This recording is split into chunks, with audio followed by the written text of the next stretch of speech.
traitement. Voici mes habituels disclosures.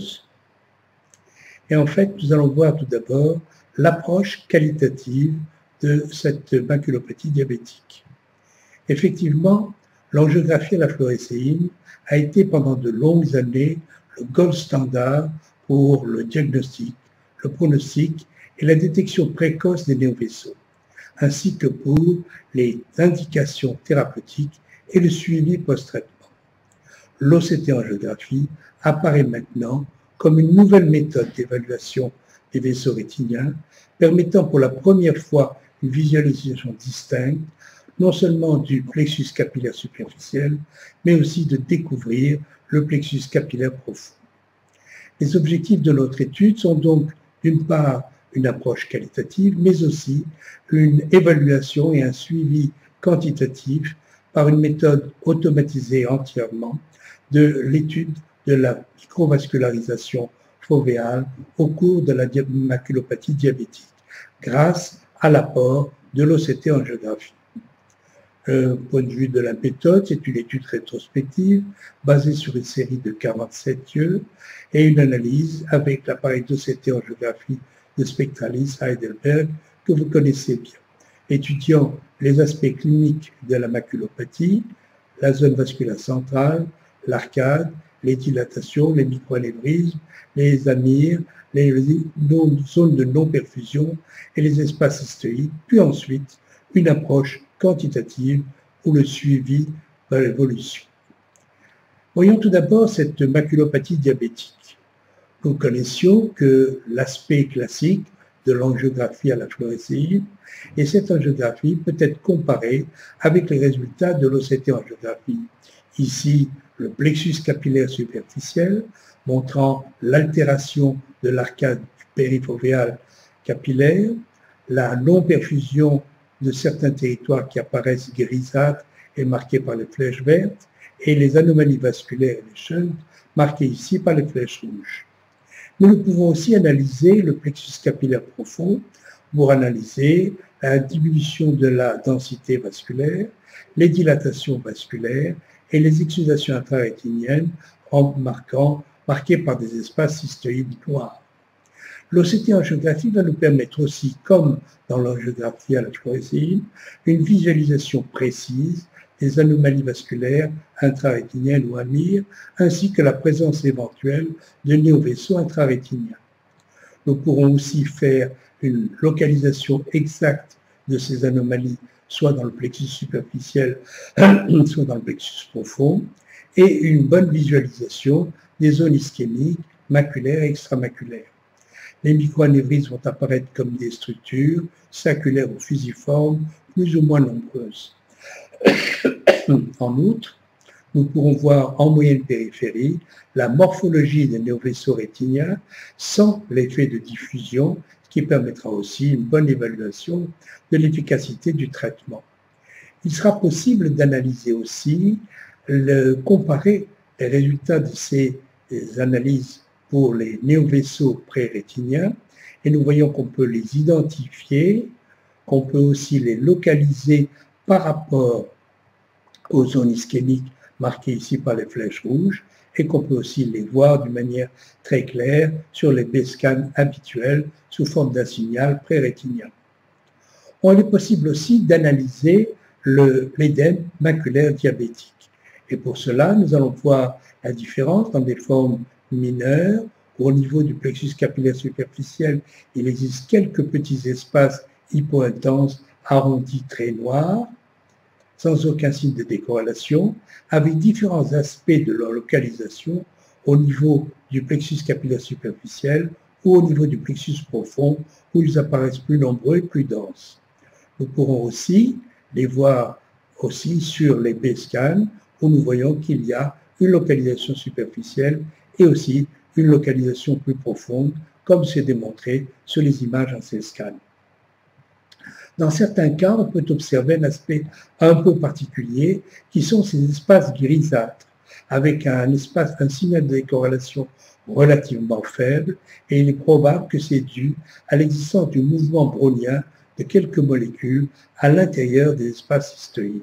Et on voit cet espace grisâtre aussi sur les coupes en B-scan, que ce soit au niveau de B-scan standard ou du B-scan en angio-OCT.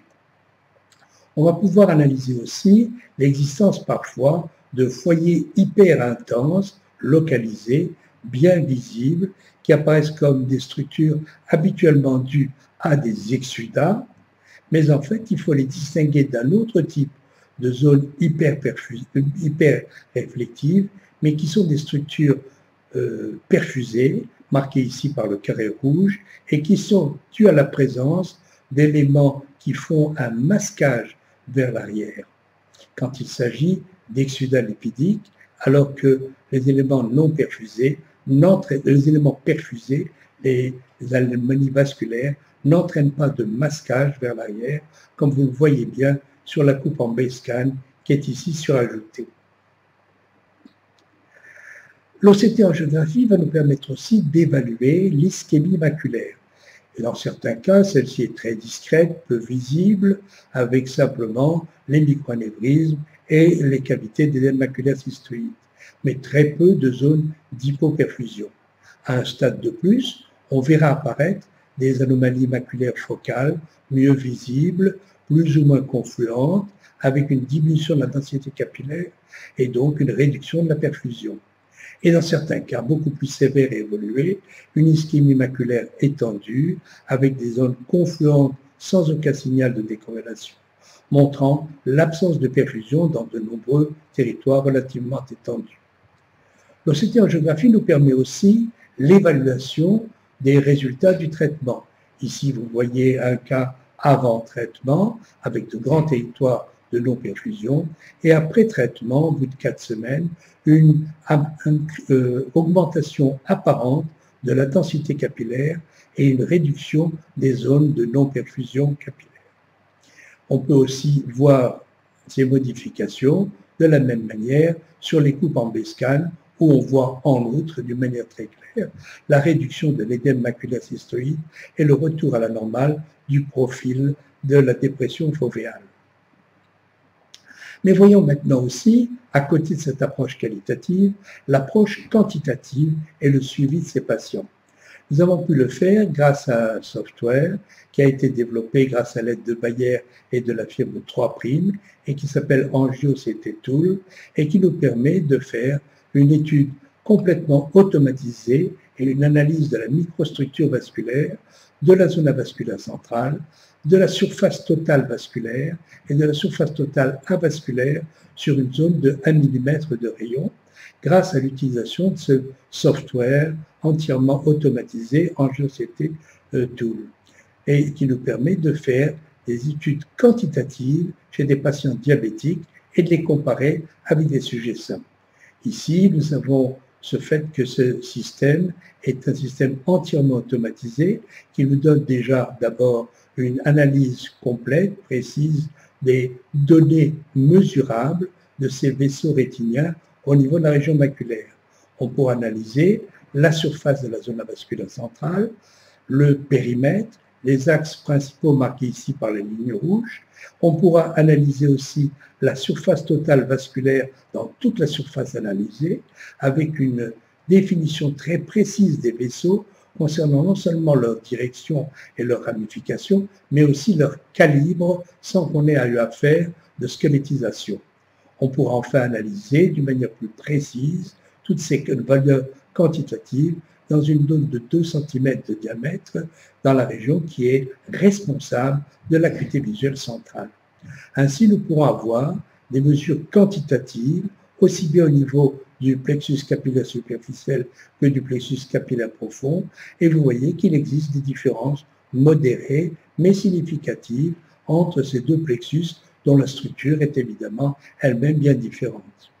L'OCT angiographie nous permettra aussi de sélectionner tous les C-scans pour avoir le signal de décorrélation dû au plexus superficiel au profond, de les observer dans un C-scan unique, tous superposés, ou de superposer et de souligner les dilatations capillaires ou les microanévrismes.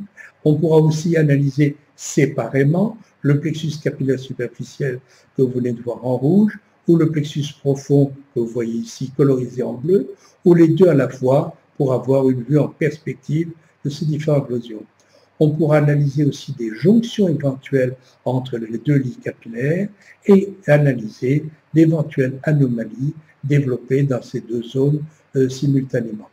Ainsi, nous avons ici dans l'image supérieure l'analyse automatisée de l'ensemble du lit capillaire et de la zone avasculaire. Dans la figure du milieu, nous pourrons mesurer la surface totale vasculaire et dans la figure en bas, la surface vasculaire totale et la surface avasculaire totale. Les résultats ont montré des résultats statistiquement différents entre le plexus capillaire superficiel et le plexus profond chez les sujets sains, mais aussi des résultats statistiquement différents entre ces deux lits capillaires chez les sujets diabétiques. Et on a observé aussi une différence statistique entre le lit capillaire superficiel et profond avec essentiellement l'élargissement de la zone avasculaire centrale, les autres paramètres étant moins significatifs. On a pu aussi observer qu'il y a une différence quantitative statistiquement significative entre les diabétiques et les personnes saines, même si leur acuité visuelle est restée inchangée. Ainsi, l'OCT-angiographie nous permet une visualisation claire de l'ensemble des anomalies vasculaires au cours de la rétinopathie diabétique, telles que l'analyse des micronévrines, des amyres, des néovaisseaux. La localisation exacte et l'extension de l'édème maculaire cystoïde à chacune des différentes couches rétiniennes, en B-scan et en C-scan. La distinction entre les anomalies pathologiques affectant le lit superficiel ou le lit profond, et enfin et surtout une analyse quantitative et reproductive de l'altération vasculaire et donc de l'impact du traitement sur les vaisseaux de la rétine maculaire. L'OCT-angiographie est donc une technique utile pour la détection des anomalies vasculaires de la maculopathie diabétique, aussi bien au niveau du lit capillaire superficiel que du lit profond. Le logiciel entièrement automatisé AngioCT Tool va nous offrir une méthode objective pour surveiller l'évolution de la maladie et pour analyser la réponse fonctionnelle au traitement proposé aux patients. Je vous remercie.